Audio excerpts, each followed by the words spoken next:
Okay, ladies and gentlemen, welcome back to Plenary 1, Sustained Stability in the Next Economy, Lenses and Clocks.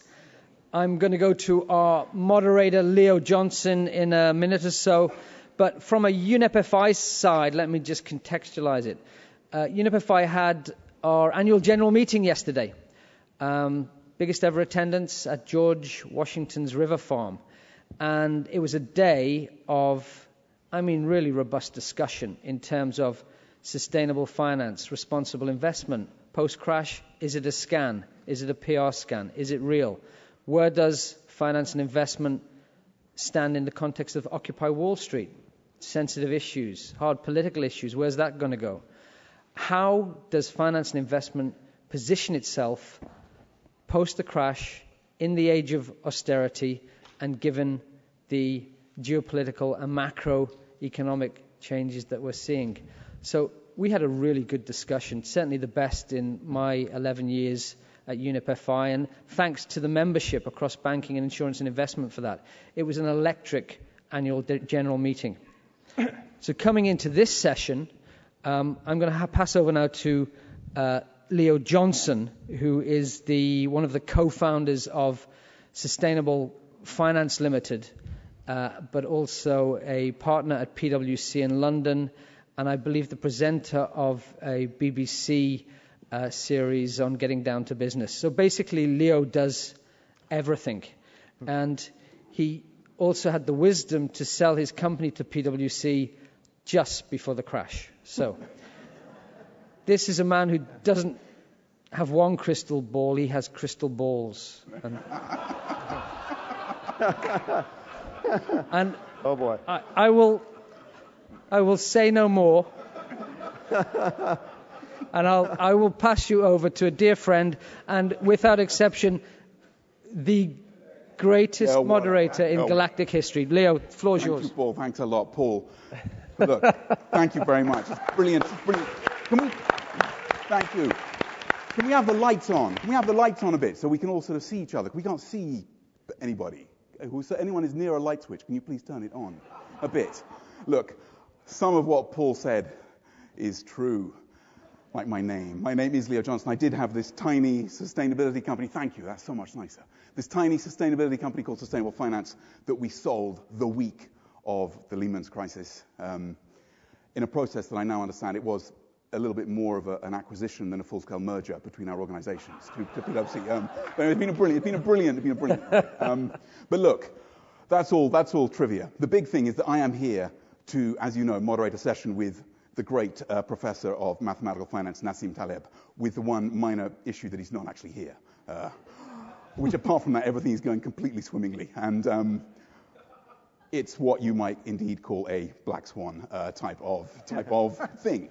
And so we scratched our heads, Paul and I, at sort of 2 a.m. this morning when Paul sent me the text. I arrived jet-lagged, and suddenly saw that, in fact, maybe there's a lesson in this. And what is the lesson?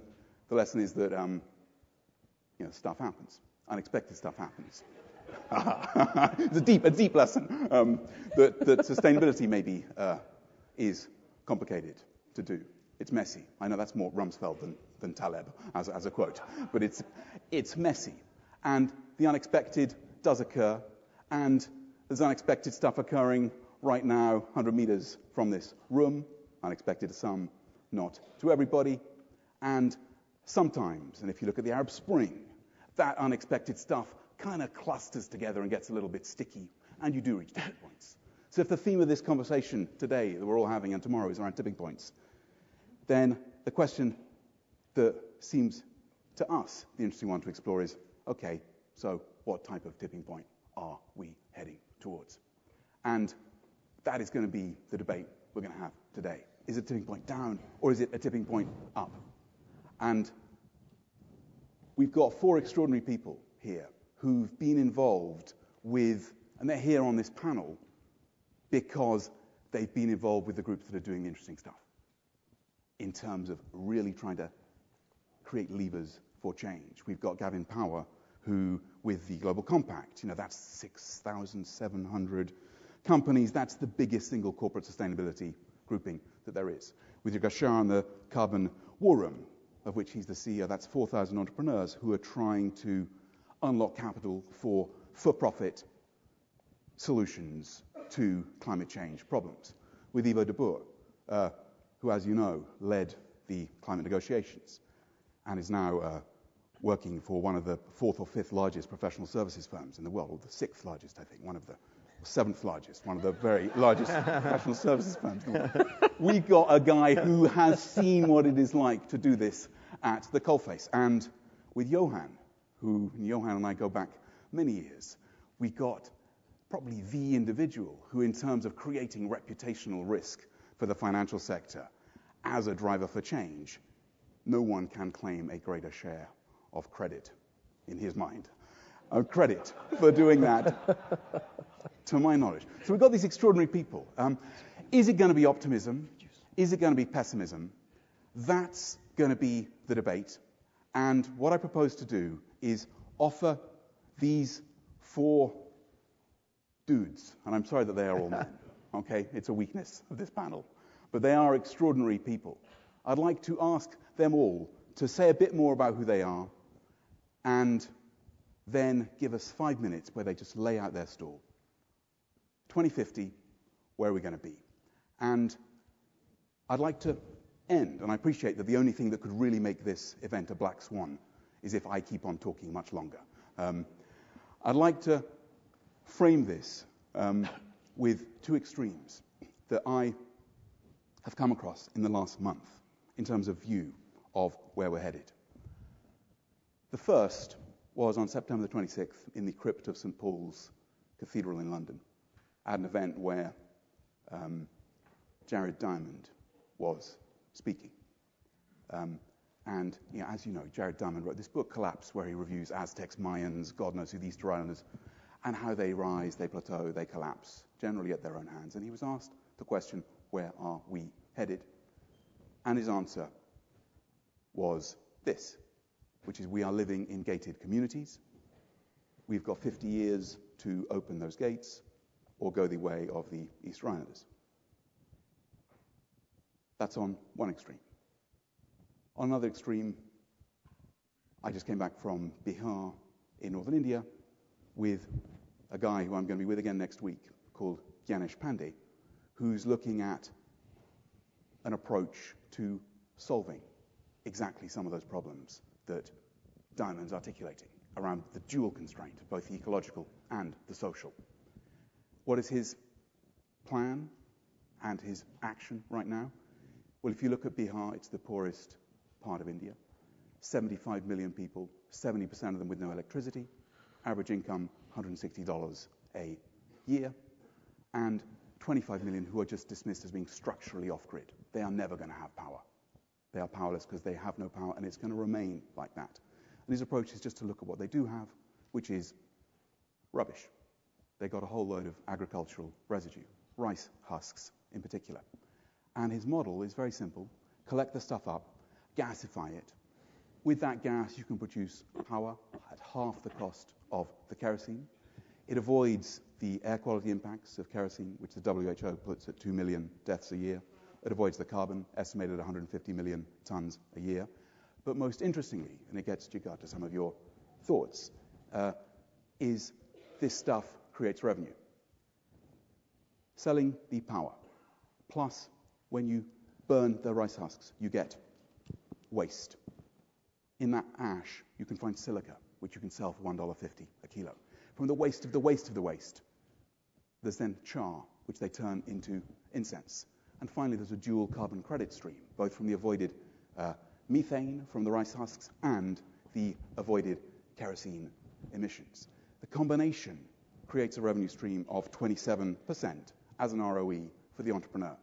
I was with one of them in Bihar 2 months ago now. He's just done one. He's making £12,000 a year profit. He's about to put in another $35,000 each. They have done 80 so far. They've got a vision to do 2,000 by 2014. And what they need is capital. They need 150 million, which means the financial sector, which probably means the financial sector in conjunction with the multilateral putting in a guarantee. So those are two extremes. Where are we headed? What we propose to do is hear from these people with the unique experiences they've had, then throw it open to all of us in the room. Please don't turn these lights lower again. And then, right at the end of the session, we'll do a little movement for a show of hands in the room, just to get a sense of where we all, as a result, partly, of hearing this, believe we're headed. So with that, to your great relief, I will say no more. And I will hand over. And I think, Gavin, let's start with you and get your perspective. Happy to. Well, thank you. It's great to be here. If I could begin with just a few comments on the theme of this overall conference, sustained stability. We at the Global Compact think that one of the key challenges for the corporate sustainability, corporate responsibility, sustainable finance, responsible investment movements, all of those, will indeed be how to stay relevant in the face of ongoing economic stress and economic uncertainty. That in periods of crisis, economic issues tend to drown out key global environmental and social issues, and we've seen this many, many times before. And all of us here in the room today, I think, acknowledge and understand the important linkages between the three sustainability pillars of economics, the environment, and social aspects. Environmental degradation does undermine economic security, likewise social injustice and human rights issues as well. And so I think it behooves all of us to continue to make these linkages between the three pillars of sustainability. The Occupy protest movement, I think, is relevant in this regard, reflecting some important social concerns in relation to economic priorities and economic management, really. And so I think advancing the notion of integration with respect to the three pillars, particularly in the context of long-term risk and opportunity management, is really a key priority moving forward. And I think the Rio Summit does indeed present an opportunity to advance this agenda. I think there's a huge opportunity, an untapped opportunity to really, largely untapped, to really build the public policy linkages here. And this important nexus between the private sector and private finance and policy making, which has just really begun to come to the fore. And so we see encouraging efforts like the UNEP FI deforestation statement and initiative.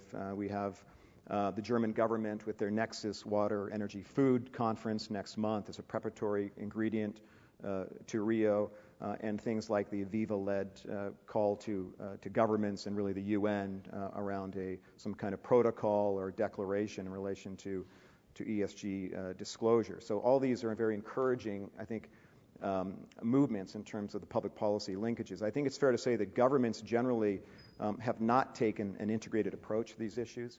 Ministries and departments are largely siloed. I think that's a huge challenge. Likewise, corporate institutions and investment companies are also tend to be disconnected in this regard. So I think if we can unlock the will of all the actors, government, business, finance, and civil society, I should add, I think there's huge opportunities to make progress and really reach the tipping point or beyond in terms of transformational solutions and collaboration. So I'm generally optimistic with some caveats. Forcing you to come down on this one. Are we closer to a tipping point, down or up, in your view? I think close to up, provided we can get through the current economic crisis, which I think is an existential crisis to a large extent. It's a triple crisis in Europe. The situation in the U.S., I think, is also very serious and dire, to say nothing of the economic challenges and social challenges in the least developed countries and developing countries. So that's a huge set of challenges there. But I think if we can get through the next year with respect to sound economic crisis management and reach Rio in relatively good shape, we have a platform there, I think, to put together solutions and the collaborative undertakings and initiatives that we really do need to reach the next level. Okay. It was kind of caveated, that optimism. Okay. Thank you, Gavin. Fantastic. Let's turn to Johan, coordinator of the track. Good morning, everybody. I did not see this coming until an hour ago, so if everything what I'm going to say sounds all wildly improvised, then that's exactly what it is. But I'm very happy to have the opportunity to talk here for a few minutes. Let me first say one thing about BankTrack. We are a network of a global network of NGOs monitoring, or at least having the ambition to monitor activities and investments of commercial banks. It's quite a pathetic ambition, I would say, if you given our resources and the number of people that try to do this. Nevertheless, I think that is what we try to do sincerely. And over the years, we met a number of times in similar situations, and I met with a number of you as well. So this is about BankTrack. We're not, directly connected to the Occupy Washington people outside. Of course, we sympathize with that, but I'm not in any way representing people that I actually don't know. And but I think these protests were about to come, and now it's happening, and I don't think they go away very quickly. Leo asked me to address the question whether I were optimistic or pessimistic about the whole situation. And given that we are BankTrack, I want to spend a few minutes pondering this question in relation to the banking sector, to the commercial banking sector. I think I would feel a lot more. I'm a very optimistic person by nature, so I think that it's more than just an intellectual question. I think we have to stay optimistic, otherwise, we're not getting anywhere. But I would feel a lot better if the banking sector would address three things with more sincerity. And these three things are the issue of transparency of your sector, of your business, the issue of urgency, and the issue of choice. Transparency, I notice it today in such meetings. People are very transparent when it comes to their investments in green tech. They like to boast about direct emission reductions and that sort of thing.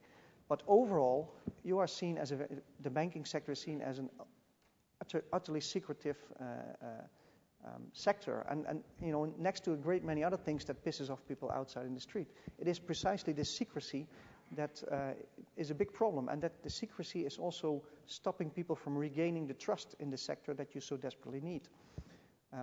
And I've said it a few times in other things, like the thing that you should ask yourself as a bank is not how much transparency could we possibly allow in our discussions, and how can we open up? No, the much more urgent question is how much secrecy can you still afford in the situation that you find yourself in.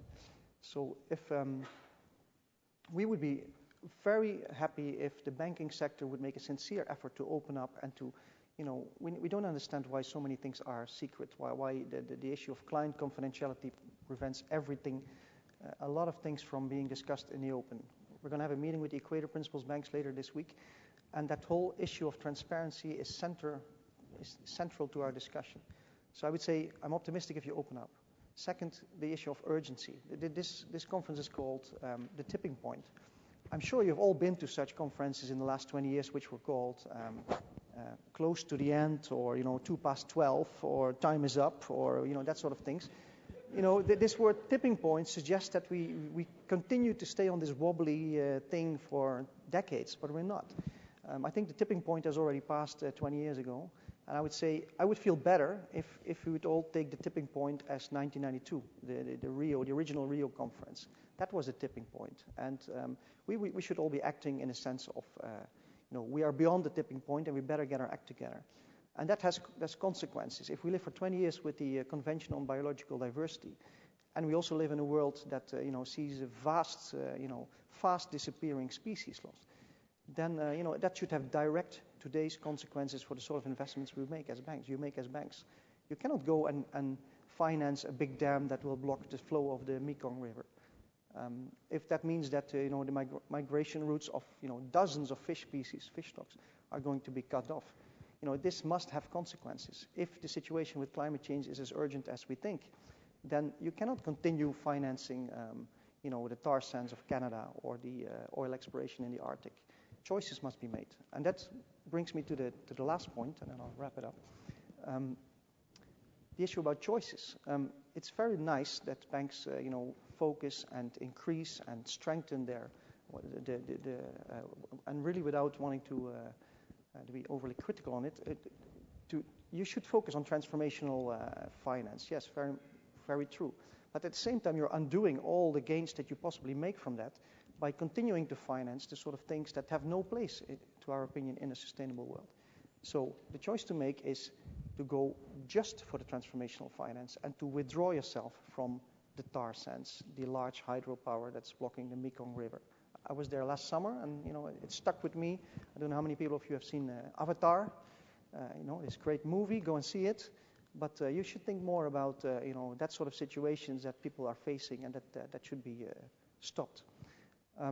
So I would feel a lot more optimistic, and given that I'm a very optimistic person, if you continue to look, if banking operations incorporate a sense of a need for transparency, a need of urgency, and a need to make real choices, then I would be happy.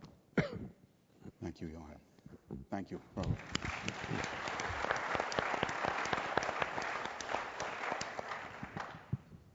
Ivo, can we turn to you? Yes, you can, and good morning, everyone. I think it's actually a really difficult question to answer. Are you optimistic or pessimistic at this moment in time? Perhaps I'm pessimistic, which is sort of in between. And let me explain a bit why, because I see some interesting things happening. One thing I see or hear a lot of is people referring to this global economic crisis. In fact, some people on the panel have done that just now. And that so-called global economic crisis is resulting in a lot of issues that relate to climate change and sustainability in international processes be put on the back burner. I actually personally do not believe that there is a global and economic crisis. I think there's a big financial crisis in the Eurozone. I think that there is a big economic crisis in larger Europe. I think there is an economic crisis in the United States. But I don't think that Australia suffered from the economic crisis. I think that China is growing healthily, that many parts of Asia are doing well in terms of economic growth, and some really unexpected places like Mozambique and Mali and Africa are doing really well as well. So in that sense, my feeling is that this so-called global economic crisis is being used to slow sustainability action down, which is negative. But at the same time, I am seeing healthy growth in the more developed part of the world, and my hope would be, that's the slightly upbeat thing again, that healthy growth in many parts of the developing world and the investments in developing countries in innovation, in renewables, in driving the direction of economic change will have a more positive influence on the rest of the world. Fact remains that because of this so-called global economic crisis, a lot of international processes related to sustainability are stuck. And that then worries me again, because a number of global trends are not going to wait until we have this so-called global economic crisis resolved. I think we are still in deep trouble around the world on the issue of energy prices and energy security. I think we're confronted with growing problems in terms of material scarcity, access to natural resources, and access to water. I don't see that going away. And I don't see any of those trends becoming less pressing given what we're confronted with on population growth. We're going to have 9 billion people on the planet by the middle of the century and 10 billion people on the planet by the end of this century. And I do not believe it is possible to give 10 billion people on this planet a decent lifestyle, which should be our goal, if we continue to do things the way that we're doing them today. So in that sense, I think change is absolutely imperative, and the so-called economic crisis, unfortunately, means that we're going to come to grips with these global trends even later than we need to. I've experienced at first hand that the international climate change negotiations are not doing terribly well, and that I think is depressing. That makes me pessimistic. But does that mean that nothing is happening? No, it doesn't. In Copenhagen and after Copenhagen, all 42 industrialized countries committed to emission reduction targets. 40 or so developing countries, including all of the big ones, committed to limit the growth of their emissions. That group of countries together accounts for probably about 85% of global energy-related CO2 emissions. And if you add up the commitments that those countries have made, even though it's not in the context of a global treaty, in terms of avoided emissions, in terms of volume, it's still probably 4 or 5 times what we agreed to in the context of the Kyoto Protocol. So that then again, in terms of action at the national level, in spite of stagnation in the international process, makes me a little bit optimistic again. The next question then, is the private sector sitting back? Is the private sector doing nothing? Is the private sector only waiting for policy developments, for policy change, for this so-called perceived economic crisis to end? There again, I'm optimistic because I do see the private sector acting across the board, including in this country, in all lines of business.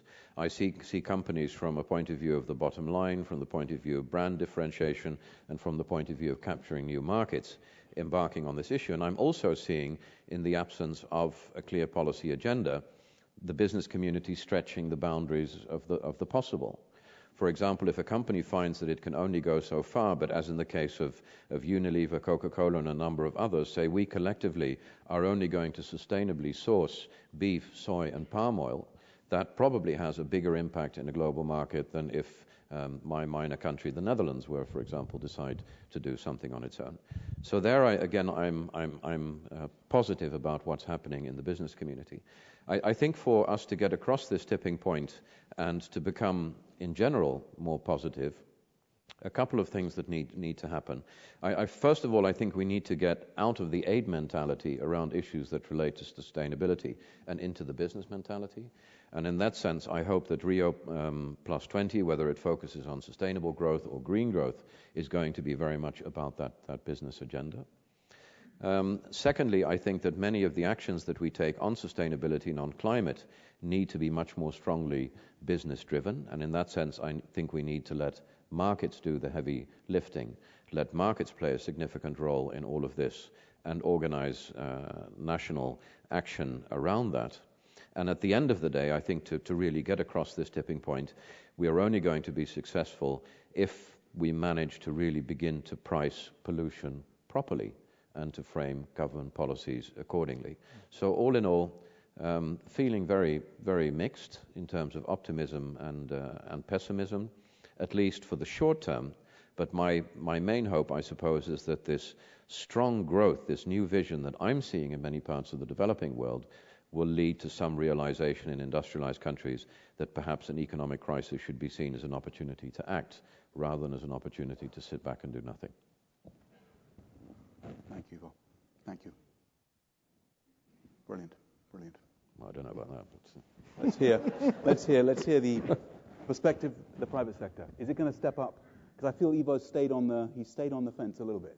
We'll get there. But let's hear from the private sector angle.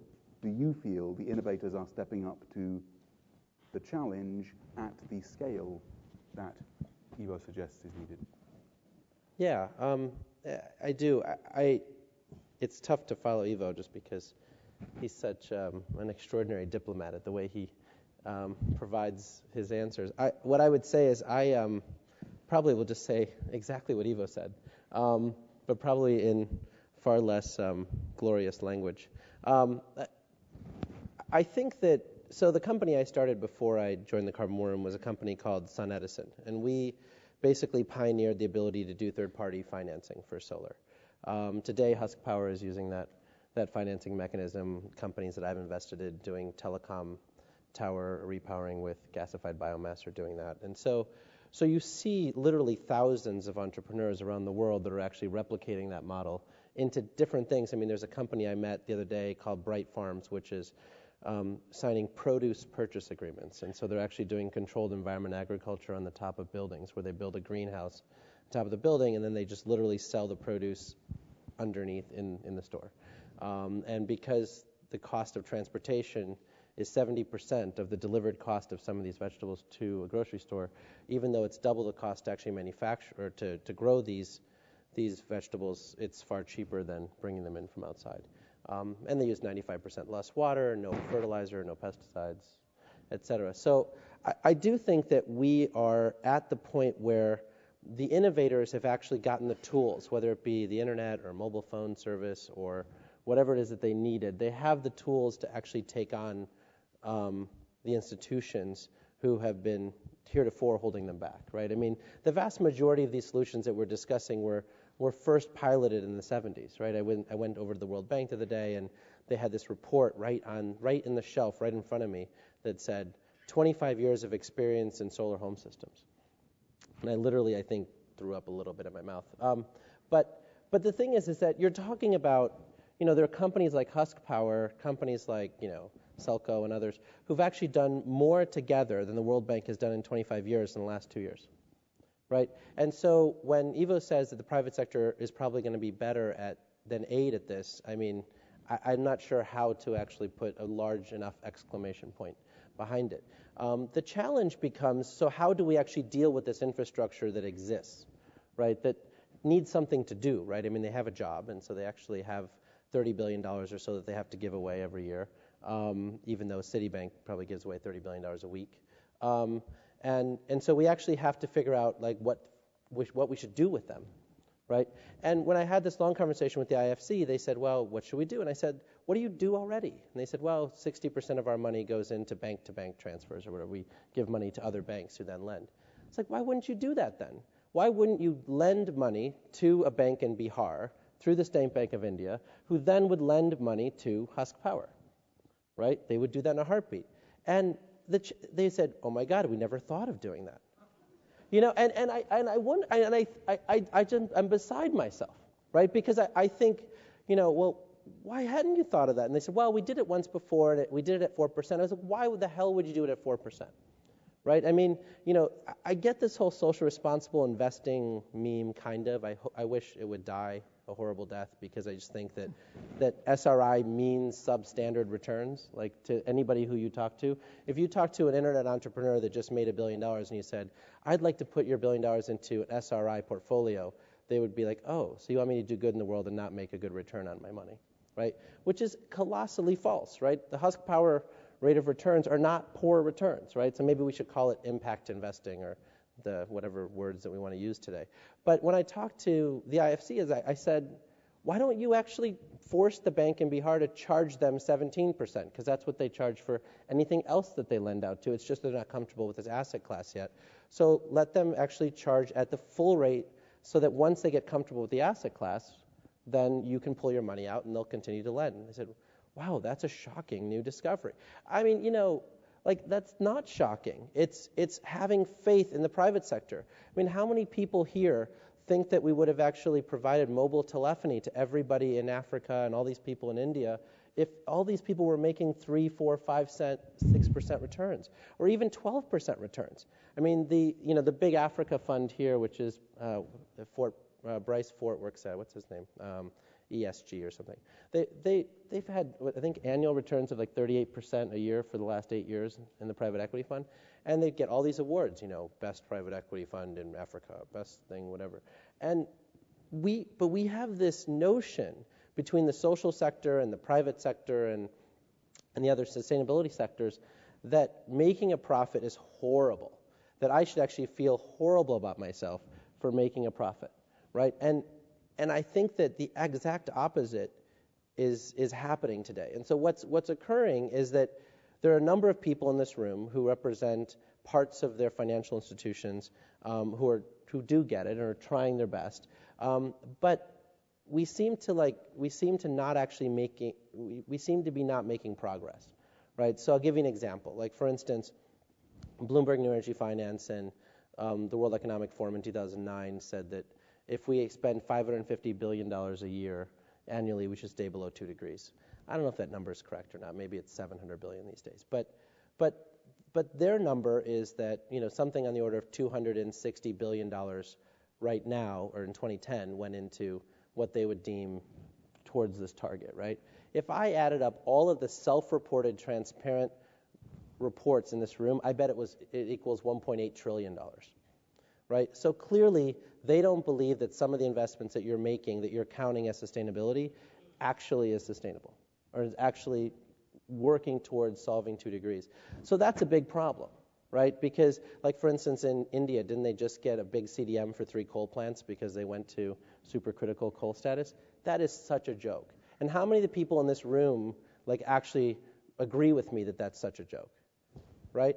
I mean, and so why can't we in this room? I mean, the number of people in this room who have their own spheres of influence, why can't we just go to these folks and say, I'm embarrassed.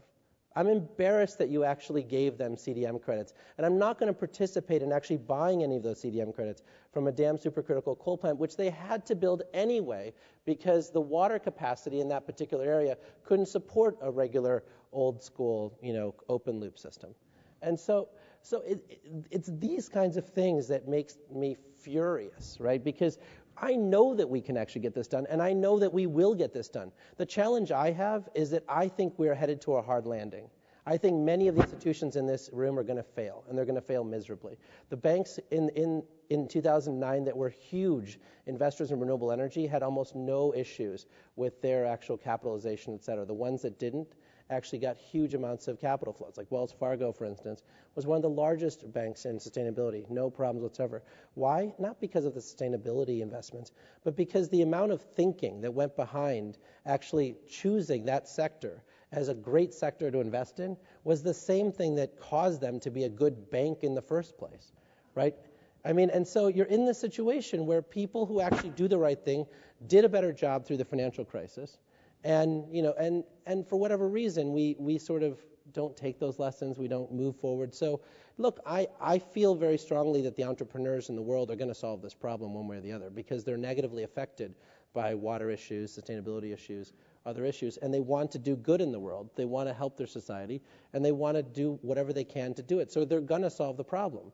But in the meantime, you might have electric utilities that actually go bankrupt. You might have other folks who actually don't have soft landings that should have soft landings because we in this room feel like, well, we're hedging our bets. Very similar to what Johan was talking about, right? We're hedging our bets. We're going to continue to invest in huge amounts of extractive industries, and we're going to do a little bit of this other stuff, and not knowing that this other stuff is actually going to completely revolutionize our life, and this stuff is going to be a horrible investment in the end.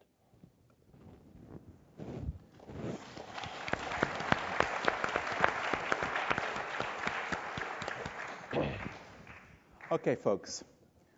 So it's now open to the room, please.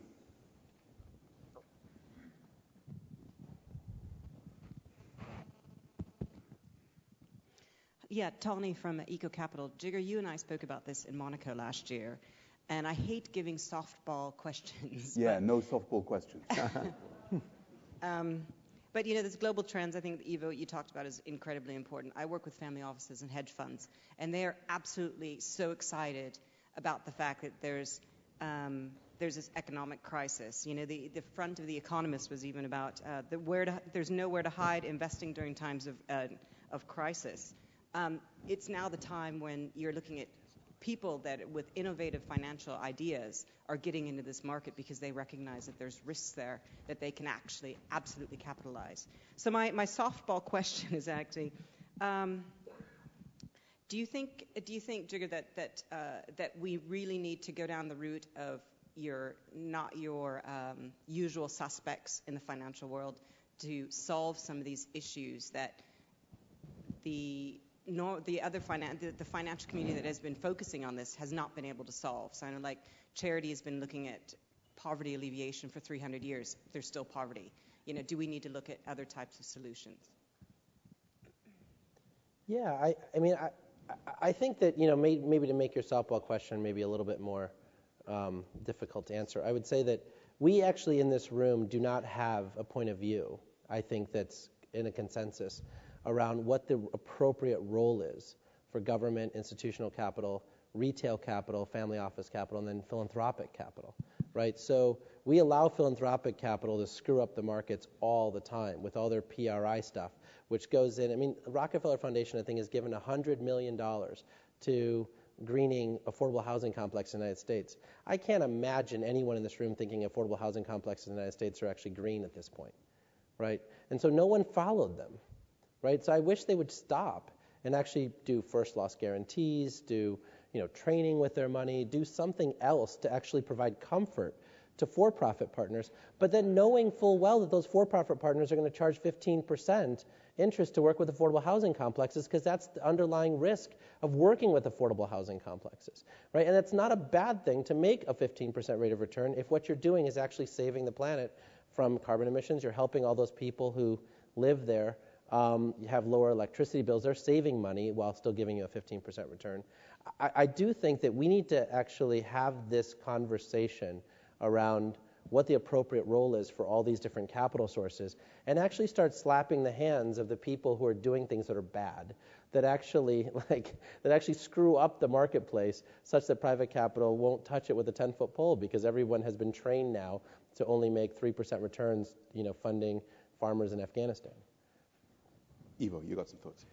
Well, maybe an indirect answer to one of the things that really appalls me in the climate change process at the moment is around climate finance. And there I think, new players, yes, but also new models. In the climate negotiations now, the talk is about establishing a green climate fund, which is going to be governed by a bunch of climate change negotiators rather than by a lot of people that understand economics. The whole debate is around grant-based finance instead of how can you catalyze significant funding. And basically the approach is to keep the private sector out to the extent that you can, rather than to make this a consortium of public and private financiers that blend their funding to be most effective. On the national side, you've got developing countries supposed to be formulating action plans, so-called NAMAs, nationally appropriate mitigation actions. That's not about action. That's about preparing policy paper tigers, about preparing policy statements, rather than putting together an implementation agenda that is largely private sector driven, that can respond to that largely private sector driven financial vehicle that we should be seeing at the international level. So yes, it's for me partly a matter of bringing new players aboard, but this also goes to my earlier point about getting out of this aid mode and more into the trade mode, to create international financial institutions that are largely private driven and catalyze funding effectively in response to national strategies that are not policy paper tigers, but private sector driven action plans towards change. Please, Yava.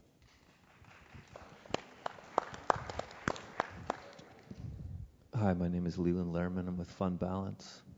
And I just wanted to mention, having been down to Liberty Plaza in New York, that the mindset of the occupations, such as it is, which is very diverse, is very welcoming. And the idea that somehow it would be in opposition to the members of this room, I think, is a misguided thought.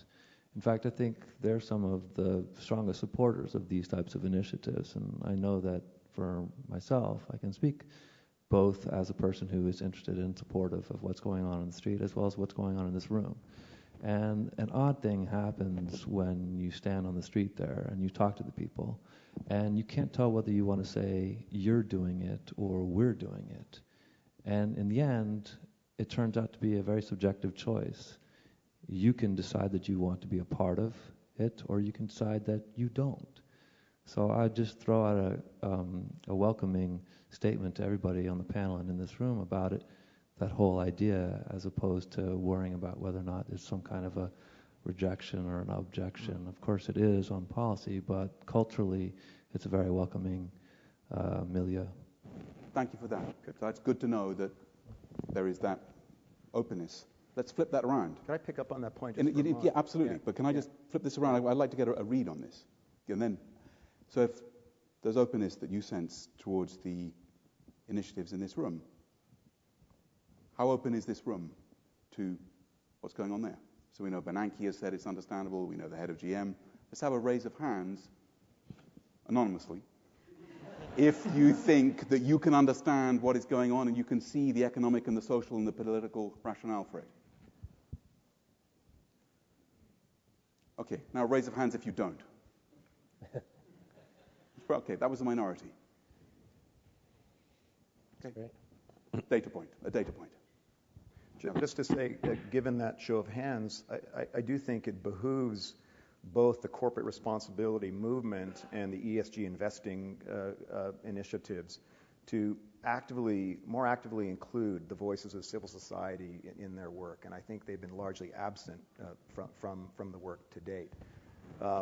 within the Global Compact, we talk about being a multi-stakeholder initiative. We do involve NGOs and the voice of civil society, but we could do a lot more in terms of involving them in the design of our programs, in terms of accountability measures, et cetera. So I think that there's a big opportunity for this community and the corporate responsibility movement to do more in terms of involving the voices of civil society up front in the design of programs and initiatives.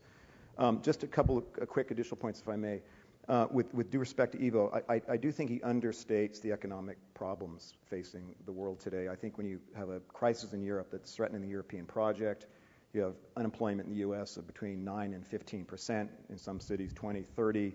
You have 50 LDCs that are stuck in a poverty trap, banks on the brink, as you've indicated. This is de facto a global economic crisis, and I think we need to be clear about that. I do agree with Ivo that it's being used to crowd out other important issues, environmental issues and social issues. And again, I think we need to come back to social issues as well and not just focus on environment, but indeed human rights and children's rights and indigenous peoples and so forth. So the S is very important in all this as well, I would suggest. And the final point is that I think in all of our work we need to begin to make the link to development. And how can the corporate responsibility movement through supply chains and the investor movement really begin to look at the development dimension of what we're all doing, and that links to the Rio agenda. Can I actually, I really believe in what Ivo was saying on this economic crisis thing. I mean, we have 4,000 entrepreneurs on our platform. There must be 40,000 entrepreneurs that are not on our platform that are doing work in this area. I have not yet met an entrepreneur who is extraordinary in their abilities, who have had a hard time getting capital. I have not. I mean, there are lots of mediocre entrepreneurs that have had a hard time getting capital, but it's because they're mediocre. I mean, the good ones have gotten capital. And so, so I do have this problem. I mean, I am a huge capitalist with a huge capital C. And part of the reason why I've got such a big problem with all this stuff is I actually wish we would have unwound Bank of America and Citibank. I wish we would have actually let them go down, because we have like thousands of banks in this country that could have stepped up, and it would have taken them 3 years to step up to actually meet the needs of the people, but it would have been better. I mean, I have this notion that we want to believe in capitalism when it suits us, and then we want to make sure that we save all these people when it doesn't suit us, when we think, oh, there's going to be a hard landing here, and so therefore we should bankrupt the entire EU to bring all these banks up, so that so that they'll actually continue to sponsor conferences and do whatever it is that they do that makes us love them. And it's a big problem, because the change makers that I meet are working ruthlessly across the world to do what they need to do to actually help bring water solutions and sustainability solutions, ag solutions across the world today. And they're not being hindered by a lack of capital that I've seen. Johan. Yeah, I think it's very encouraging to see so many hands up, being the openness towards Occupy Washington or related initiatives. I think the more interesting question is what consequences are you willing to draw from that openness? No? And of course, it's a bit silly to sit here and talk with, try to figure out what the agenda is of people who sit right across the street. And there's a number of people that are connected to that. But I think we can all figure that out. We can guess a bit. It is about, they don't want to have their tax money bill, used to bail out banks, have all the social cuts. People are very concerned about the environment, and that needs to be factored in your business. No? So you don't need to go and talk with them to understand all this. And I think the logic of this sort of discussions is always what we need to bring forward is the business case for sustainability. And then there's a lot of people who all know this. There is a business case for sustainability. But in the current setup of the world, there is a much larger business case against sustainability, unfortunately. There's still a lot of money to be made by things that destroy the planet, that step over people's rights. And I think if those things would all be factored in your business, and they would be given the right weight in your business considerations, then that business case against sustainability will shrink tremendously, and that other business case will grow. So as long as we just keep focusing on identifying the business case for sustainability and the opportunities in green tech and all that, but we don't really discuss at length and in detail and in depth what prevents other things from happening, then we don't get there. No? So that is, I think that what we can take from Occupy Washington is there's a number of things that are not part of the equation in your decisions on where to invest and where to lend money to, and they should. Ivo, and then we have Gavin. I think what partly underpins all of this is that amongst a lot of financial things, we're also, I think, in the middle of a global governance crisis. I think in governance terms, we're driving it around in a T-Ford, to use a bad analogy. I mean, I don't know when the Security Council of the United Nations was last reformed. I think it was in the mid-60s, but it's certainly not reflective of today. I don't know if it's true or not, but somebody told me that in the World Bank, Belgium and Brazil have the same voting power, maybe because they both start with a B. But if it's true, is that reflective of the reality of today? Out of the 100 most powerful economies in the world, over 50 are companies, not countries. Now, of course, companies don't decide to go to war or on health budgets, but haven't we got to the stage where they should be having some kind of more significant voice in the debate? So amongst a lot of other things, I really think that we're in governance exhaustion and really look at some of the models that we're using to drive this agenda forward. Interesting. Please.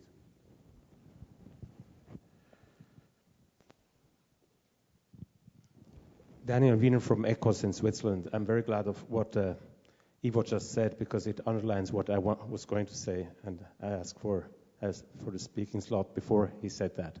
So I think it's true that big companies have a big influence, but I see it exactly the other way around than Ivo sees it. I think their influence is too big. And I think the Ivo de Boer saying that they should have more influence is very dangerous, because one piece of the puzzle in this discussion is really missing. It's the lobbying of big business vis-à-vis negotiations, vis-à-vis governments, vis-à-vis policymakers, vis-à-vis politicians, which really influences the game and can change the game in a way that we are out there hedging, as was said by Jigar before, hedging our sustainability bets by investing in horrible things. And I think this lobbying has to stop. This has to be ruled out. And when this is done, we can talk about getting the big companies at the table of negotiations, because then they won't have leverage anymore on our negotiations. Thank you. Interesting point. Yeah. I want to pick up on this theme around big versus small, new versus old, innovator versus incumbent, which Johan's also played to, around stopping doing the stuff that doesn't work, accelerating the stuff that does work. I don't know who... Gavin, you're working with 6,700 very large corporations. Yeah? Well, can I put you on the spot here? Okay. Which is what Johan says right? Is there a need to do a cleansing? Or and I was very surprised with your point about the innovators now having the tools to replace the incumbents. Or is there the chance for synergy, for collaboration, so that it's not a rooting out, but there is a replenishment where the innovators and the incumbents can both grow? So what's the deal? So within the Global Compact network, then roughly half our companies would be considered large corporations. The other would be SMEs and some micro. I think that with respect to the corporate responsibility, sustainability movement, that it's made great strides and continues to advance. We are attempting to spur the notion of a race to the top in terms of companies reaching higher levels of ESG implementation, and we're doing this through our new corporate sustainability blueprint, making the connections to supply chain, to governance, to public policy, et cetera. I do think a reality check is needed, though. While we're very pleased to have 6,000 plus companies in the compact, there's 70,000 multinationals in the world, so there's a huge community out there that's not switched on in terms of commitment to universal principles. They may have some CSR efforts, but there's a huge opportunity and challenge, I think, around mobilizing truly the international business community I think we haven't yet hit the tipping point, I would suggest. We talk about it being mainstream, but I don't think we're there yet. Equally, the investor community, I would suggest. Just quickly, I think the point on policy capture is absolutely crucial. And I think there, the CSR movement really needs to begin to set down some principles for responsible engagement in public policy that goes beyond just corporate lobbying. And this is something that we've done in the context of our work with on the Sea of Water mandate and the Water Initiative, where with the Pacific Institute we developed a guide to responsible engagement in public policy by corporate water users. Principles like you should have the voice of civil society represented in the room, accountability, transparency, et cetera. I think we need to do much more of that as we move to this next level in terms of public policy engagement. But putting it very bluntly, Johan Jigar, is that doing the wrong thing better, or is that doing the right thing? Question to me? Yeah. Ultimately, it is doing the right thing. I mean, it's also important to do the wrong thing better, but I would say you can look at it positively. No, what did I just say? No, that's never believed you. This is what I say about improvising.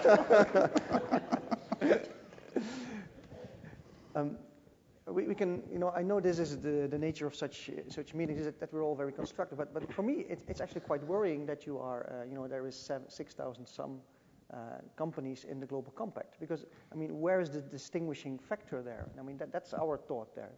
I appreciate that you get a lot of people in, and it's the same with the Equator Principles banks, and you got a lot of numbers, you got a lot of capital behind that, but it has to make some difference, and it has to be, you have to be clear. It would be very interesting to see, like, you take 100 multinationals here, 100 there, some of them sign up to the Global Compact, some don't, and after 5 years you see what sort of difference it made in their business.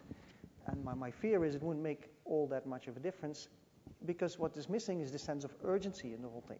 It's doing the right thing, but also doing it with a much quicker speed than what we've seen over the last 20 years. To respond, I think, for all voluntary initiatives, the question of accountability mechanisms becomes quite crucial. And with respect to the compact, we do have one. We've publicly expelled 2,000 companies for failure to produce reports on progress. I also think that a new interesting field opening up is indeed the area of measuring commitments and beginning to really catalog and track commitments after they're made. I think this is a prime area for research and further work. But I take your point. We have tried to differentiate the Global Compact in terms of different levels of performance and have built in this accountability feature. Yeah, I mean, I'm not anti-corporations or large corporations or other things. My point is simply that I just think large corporations have a tough time, right? I mean, you look at Jim Rogers, who clearly cares a lot about what he says, but his company has done almost nothing around what he says, right? I mean, they're still one of the largest coal-burning folks in the country. They're still one of not even top 5 really in wind, solar, energy efficiency, biomass, smart grid, all sorts of things. And it's not because he's a bad person. It's because it's damn hard to actually, shift a large corporation when you have shareholders and a 100-year-old history with the Public Service Commission and all these other things that you're doing. And so I don't have high expectations that he is, and his company is going to actually save the planet. And I still don't have high expectations that Coca-Cola or Nestle or some of these other companies, who are extraordinary companies, but they still need to use a tremendous amount of fresh water from a lot of these places to actually provide their product. They're not going to stop doing that. They're not going to, stop in doing that and doing something different. They still have a core business of selling, sweet water. And so ultimately, it's not. I just don't think when we're talking about these huge systemic problems that we're talking about here today, that my sense is that corporations generally have a 100-year life, right? And that's for a reason, because what happens is that disruptive forces come in from entrepreneurs who come in and say, actually, there's a better way of doing this, more sustainable, et cetera, and they're not forced to put themselves in a position to cannibalize their own sales, right? Where many of these large corporations are forced to put themselves in a position of cannibalizing their own sales if you actually want them to be leaders in the areas that you're talking about. So yeah, they have great initiatives, great advertising for their initiatives. They provide generous amounts of support for NGOs to study these issues and do these things. But are they actually shifting 50% of their capex per year to good stuff versus the bad stuff? No. I mean, I used to work for BP, and I love those guys. I mean, John Brown was an idol to me, but he still spent the vast majority of his E&P dollars on, his dollars on E&P. He didn't spend it on solar and wind and other things, not because he's a bad person, because he would have been fired the next week if. But we don't think about these things as bad persons. No, it's not about accusing right. people for being bad persons. Right. And we understand the dynamics and the time scale of things. But we live, we don't go. Why did we call this whole conference tipping point? That sense of urgency means that things that would have been an acceptable duration of change 40 years ago is no longer the case. We don't have enough time to that. We need to rush up. Question. Thank you. I'm Lisa Wall. I'm the CEO of USCIF, which is the membership group for sustainable and responsible investors in the U.S. And so, Jigar, you know what's coming. We had this conversation. We did, and I actually thought I made an impact, and I didn't. So I'm disappointed about that. I don't see the productivity actually of coming out here and sort of separating a community that's actually been largely responsible for a lot of the work that's gone on in UNEP FI and several other initiatives. And so to me, it's sort of unfact-based, broad swipe, sustainable and responsible investing doesn't really work, I think, for many of us in this room. And I don't think it's a really productive way to have a conversation about how we work together to make impact. So with that, I'll transition to my question, which is we've all seen in the last 15 or so years that in addition to the SRI space, we've now seen the mission space and the impact investing space begin to emerge, as well as what I would sort of describe as the group Jigar's referring to, which is very high-level private equity, large amounts of private capital. And what I'd like to hear each of you talk about very briefly is where you see opportunities for collaboration among all the different emerging pieces of what I would call constructive capital. I don't believe that large-scale private equity is the answer to all our problems.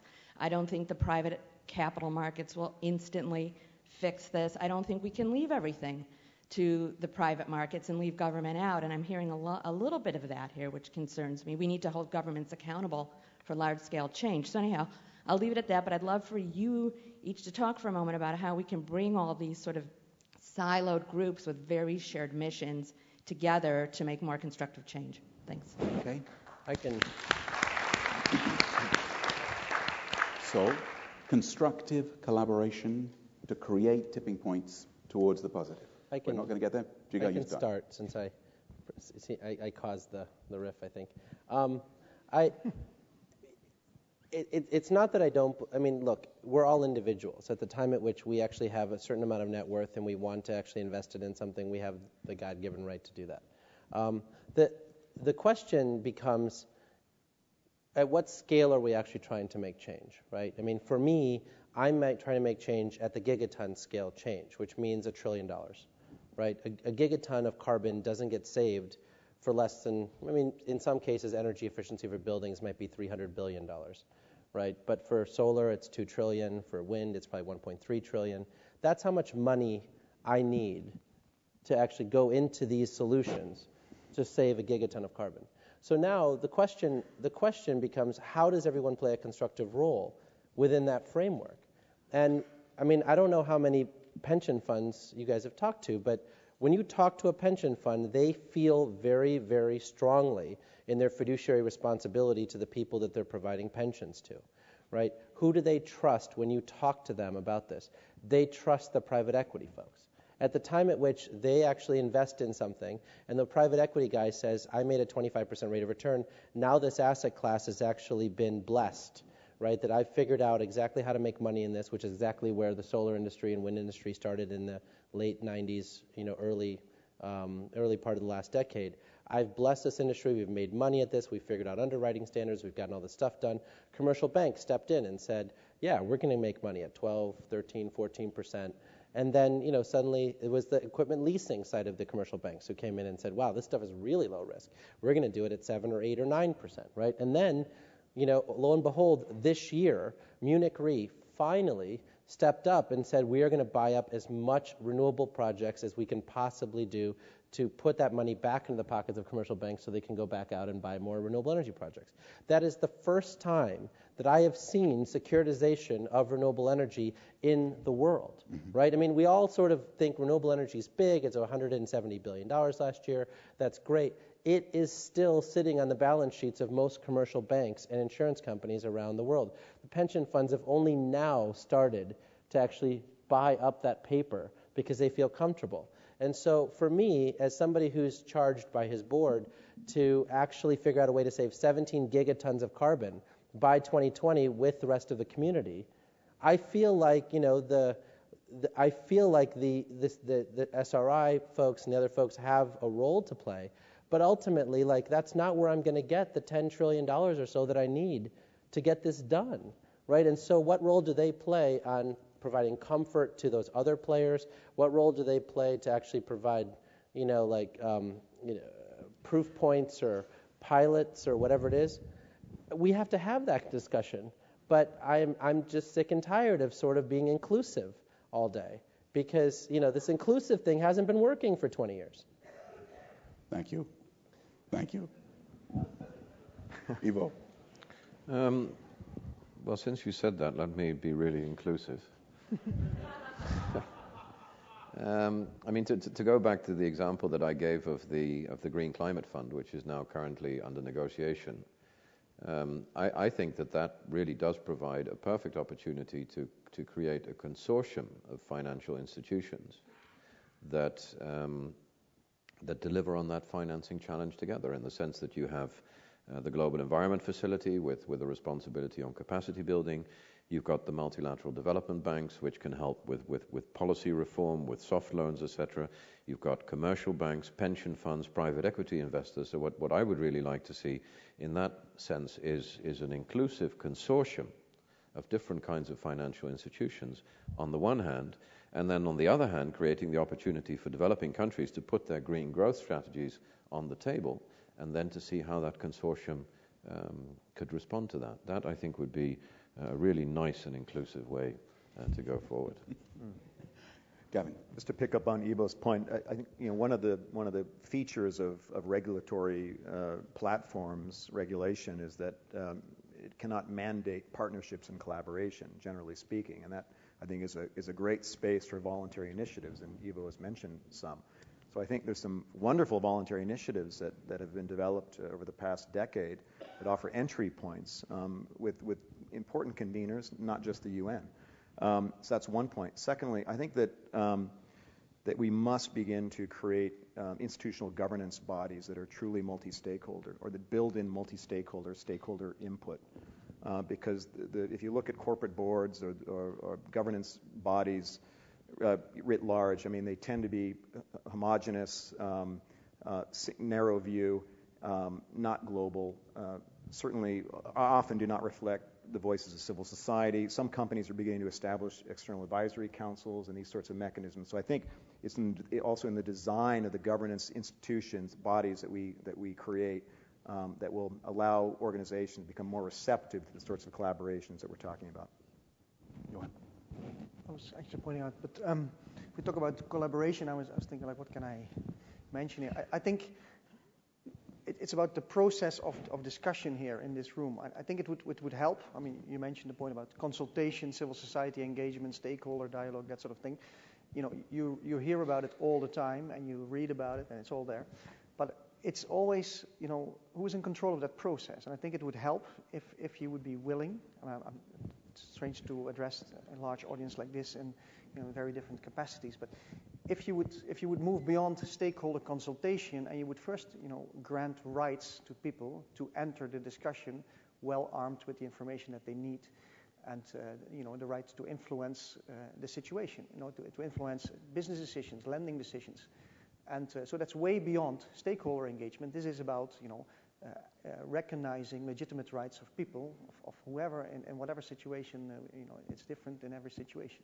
And then you get a whole different dialogue, and you have to let go a bit of the control that you try to have over the situation, and it gets to very different discussions. Now, if I'm sorry, I'm bringing it close to banks, but if we would go beyond community consultation, within the Equator Principles, and you would first grant communities the right to access to information, to whatever they need to know to understand what's going to befall on them. And you also recognize that the interests of those communities are of the same importance as revenue expectations or whatever, then the business decision will come, will turn out differently. And I think it takes courage and it takes brave banks to move beyond that whole consultation talk and go to the granting of rights to stakeholders and then have a dialogue and a process that's very different from what we have now. So I would say if you talk about tipping points, that would change the debate and change the outcome. Yeah. Thank you. Please. Tom Rand, I'm the clean tech lead at the Mars Discovery District in Toronto. The big black swan, the mother of all fat tails, is runaway climate change, the physical tipping point. And I'm wondering if there's any new ways of characterizing that risk in financial terms, communicating that risk to the large financial institutions, so that we can begin to sort of model that sort of systemic, catastrophic change that may or may not be coming in the next decade or so, in the language that the big firms would sort of understand. I'm wondering if the panel has any ideas on that. Well, I think we've done an awful lot of work actually exactly on that. I think Nicholas Stern and others have done very significant work on the economics of climate change. I think, the big problem there, I suppose, is that the costs are going to be incurred in one place, and the benefits will arise in another, which is why you can say everything that you need to say, and it's correct, about the cost of not acting on climate change being greater than the cost of acting on it. The problem is that costs and benefits occur or arise in different places, which is why I said earlier on, if we can't move to a situation whereby you begin to price pollution properly and you begin to internalize a number of these externalities, it's going to remain very, very difficult indeed. We've tried that, haven't we? Yeah. I mean, like the Swiss Re is a great example. I mean, think about how great their PowerPoints are around the long tail. I mean, increasing amount of hurricane activity, all these other pieces, and their portfolio is still very extractive industry heavy. I mean, I don't see their investment committee going, oh my God, we need to respond to this. We have to actually move from this to the other thing. They are disconnected. They're two different groups. And if I may channel the spirit of Nassim Taleb in his absence, he would say climate change is not a black swan, it's a white swan. As he would say the financial crisis was a white swan, i.e. it's something that we can see coming. Right. He would then also rather unhelpfully say, you can't measure it accurately, therefore don't. Which is one of his big beefs about economists. They give you the illusion of certainty, which comes up with policy that underestimates or misprices risk and supports a whole load of incorrect decision making. That's enough of me channeling Taleb. I won't do that anymore. Didn't feel good. Anyway, we've got to go. Yeah, please. We got about 5 minutes left or so, and then we're going to, you can feel the mood of the room has been sinking and sinking and sinking as we confront just how damn hard this stuff is. We've had a few very constructive questions which have identified some quite constructive responses to some of this. But at the end, as promised, in about 5 minutes, we'll do a show of hands around what we reckon the direction of travel is. So if you've got any last questions that you think could tip us one way or another, now is your moment. Okay, let's do these really, really, really quick and fast. Roberto Dumas Damas, and then please. But we have one already. So we've got 3, 4. Let's 5. Okay, let's be really, really quick. Cookie, we'll end with you. Be really, really quick. Okay, please. Very quick then. Yeah. Boer Taverna, Rabobank, the Netherlands. We have a lot of discussion about climate and clean tech, etc. But how about the food crisis? In our partnership with WWF, we address the question whether it's possible to double production while halving the footprint.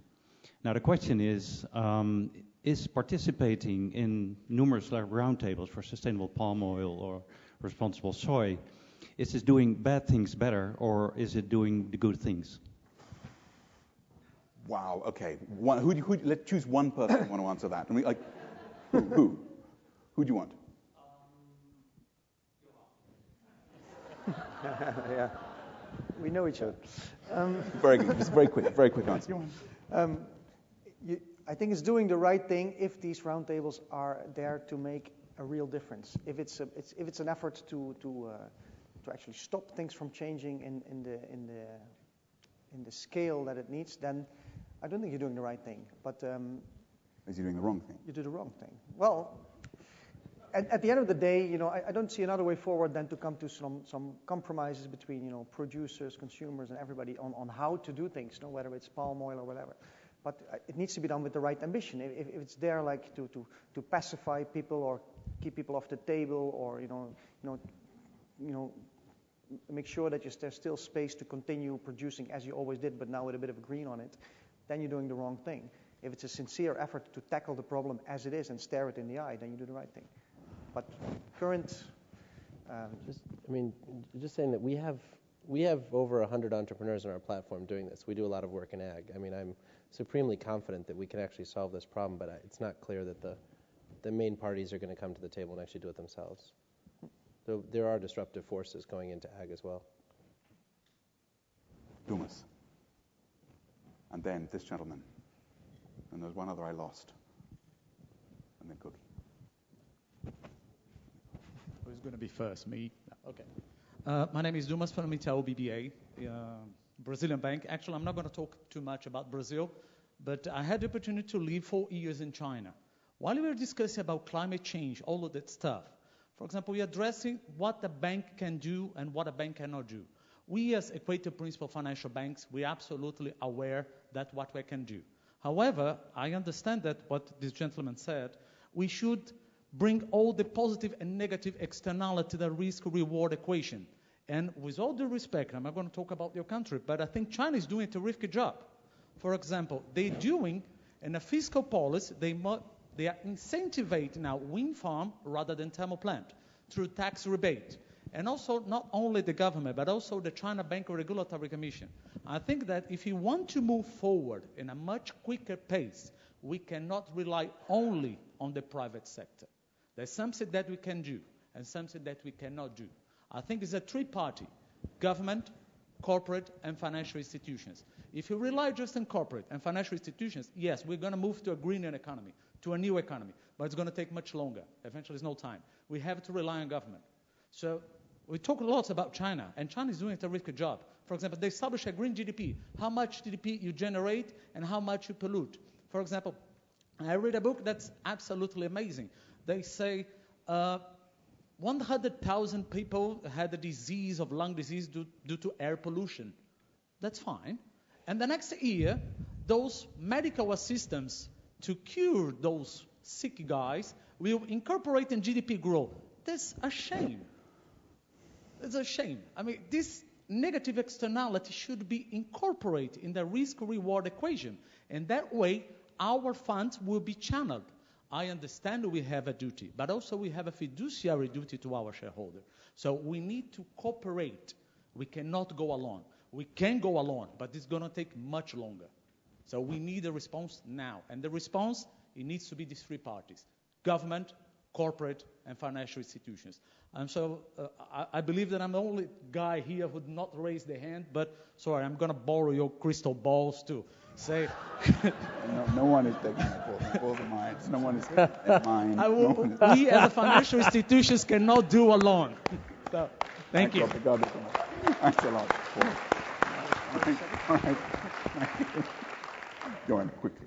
Just very quickly, yes, Equator Principles banks. The very word climate does not appear at all in the wordings of the Equator Principles right now. I very much hope that in the next round, in the new version of the Equator Principles, you do include not only the word, but also everything that you need to tackle with it, and not just as a matter of risk for your business, but also what your business is posing as a risk to the planet. So that's a big thing to do, a big job to do for the Equator banks in the coming months. Brilliant. Please.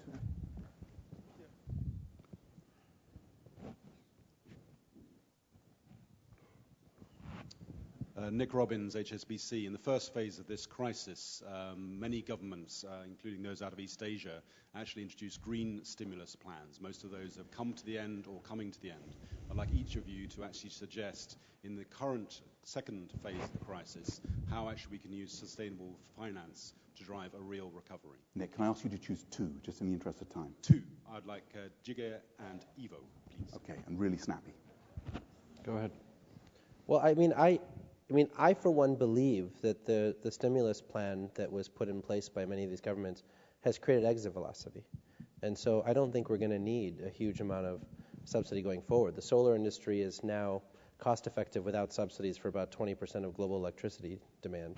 And that number grows every single year as their experience curve gets better and they go down. I mean, Sri Lanka and Pakistan put in feed-in tariffs last week, right? So because they see that they don't want to be left behind with this whole movement. I mean, coal prices out of Australia on the spot price, I think, is $300 a ton now for India and China.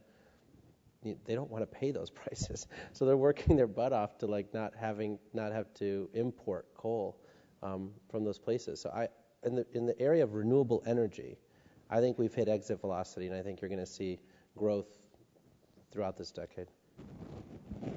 Well, in a way, I tried to answer the question earlier on in relation to climate change. I mean, when I talk about a stronger role for the private sector, that doesn't mean that the private sector should be the only one in the driver's seat. It means a stronger role for the private sector.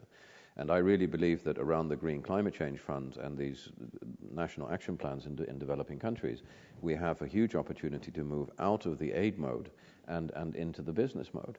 And that, for me, means, as I said, developing in developing countries national action plans that are a strong business case, which also means working on legislation, working on tax reform, working on the investment climate, but very much privatizing that or de-aiding, as it were, the whole financial system around climate change to make it much more strongly private sector driven. So in that sense, I think we have a huge opportunity to create a good business proposition around climate change at this moment in time and get the public and private and semi-private financial community to respond to that. Mm-hmm. Quickly, Koki, your comment, and then make it even a comment, not a question. I'm breaking all the rules of moderation here. Turn it into a comment, not a question. Very quickly. And then this, please. Okay, my question would be then, there is a consensus that there's going to be... Okay, my comment. Yeah, thank you. There's a consensus that we need the government, we need the business community, and we need the civil societies to find solutions. So how much of each do we need to move forward? Because we have regulation, we have tax, we have all these things, but we don't seem to find a balance. So my question is to you guys, how much of each? All right, and we will have to digest on that over lunch and think about it. Thank you. Please, last one. Yep. Yep. Hi, my name is Kristen Ardani with the National Renewable Energy Lab, and I really appreciate the discussion on renewables and Jigar's perspective, but in the U.S., without a price on carbon, I would really like to hear more about how we can actually make that happen in a cost-effective way, because as you know, in market, cheap coal is really hard to compete with, and I'd be curious to hear what you would tell a skeptic who comes to you and says, is it really profitable? Are these investments sustainable? Can I just give one stat on that? Go on.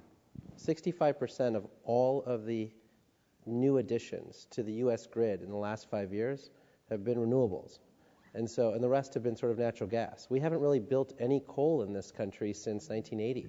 There's maybe 5 or 6 plants total, but we're winning. We just can't seem to celebrate. On that note, guys. Look, it looks like we're at a point of transition between these two economies, between this old one, between this new one. Are we there yet? Absolutely not. Has this group of people identified a set of things collectively with the people in this room that could move us further forward? Yes, a whole range of them, and the subject of this conference is pushing each of those further forward. Let's just do this show of hands before Paul says something rude about me. Let's just do the show of hands. On balance, even if we are not yet there now, is your hunch, the balance of probability, that we will nudge our way towards a tipping point that is up or one that is down? Those who say down, raise your hand. What's down? That's bad, I guess. Down is bad? Down is bad. Tipping point down is bad, obviously. Down is bad. Okay, those that think on balance we will move towards one that is up, raise your hand. Okay. Can I please ask you to join with me on this completely impromptu panel, these brilliant panelists who we had. Thank you very much.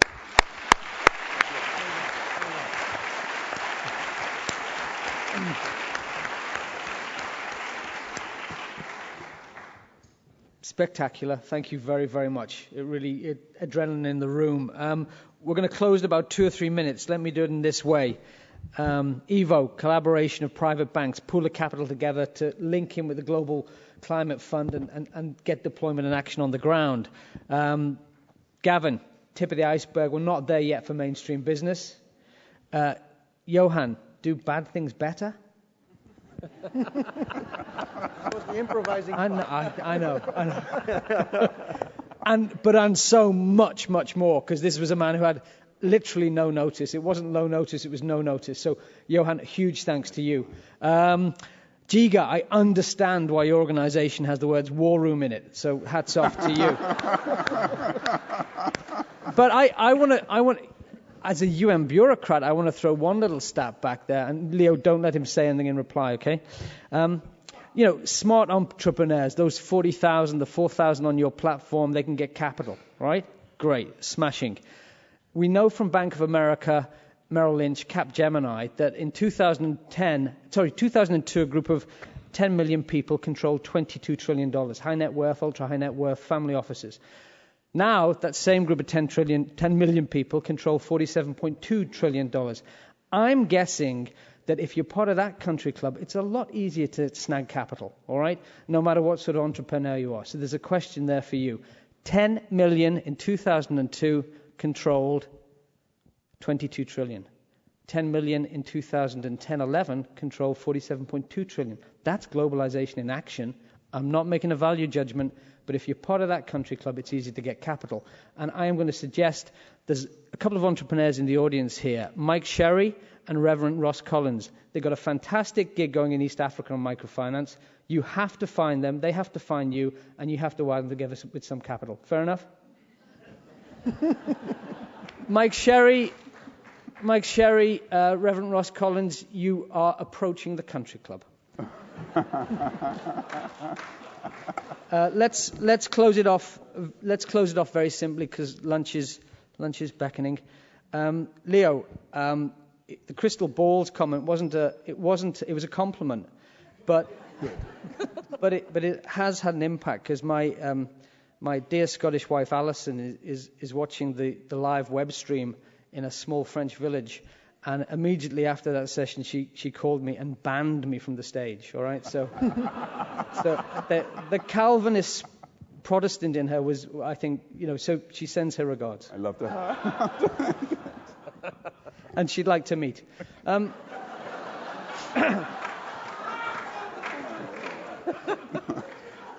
Okay, let's close it. Really a housekeeping point, and then Jessica will again lead us through a couple of things. There are 550 copies of Nassim Taleb's book waiting on the tables outside. Please take one. They're a very kind gift from Professor Taleb, and we greatly appreciate that. So there's a copy for everybody. One housekeeping note. At our round tables, we tried to deliver something concrete. In 2009 in Cape Town, our former chairman, Robert Tacon, who was then with Standard Chartered, launched a microfinance initiative. That microfinance initiative with microfinance, microinsurance, health screening, all sorts of marvelous things, is now becoming a live entity in Tanzania. And we have a special session both today and tomorrow. It's a 90-minute session. It's not in your agenda.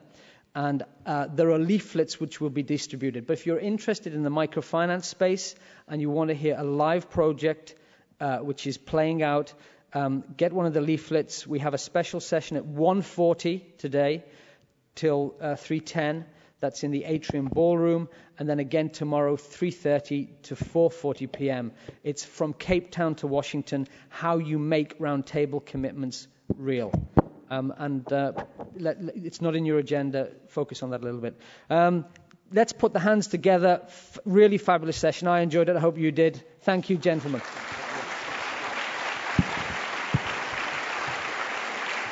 And Jessica.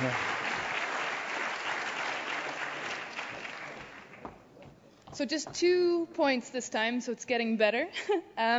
Wireless, we do not have it in the building, and thank you for persevering with us on that. It's to get you to focus on all this wonderful content. There is an internet room facility in the atrium ballroom foyer. So it's near where we're going to have lunch, which is the second point. So if you go out of the amphitheater and turn right and go down the hall, follow the signs, our lunch is in the atrium. So enjoy your lunch. Thank you.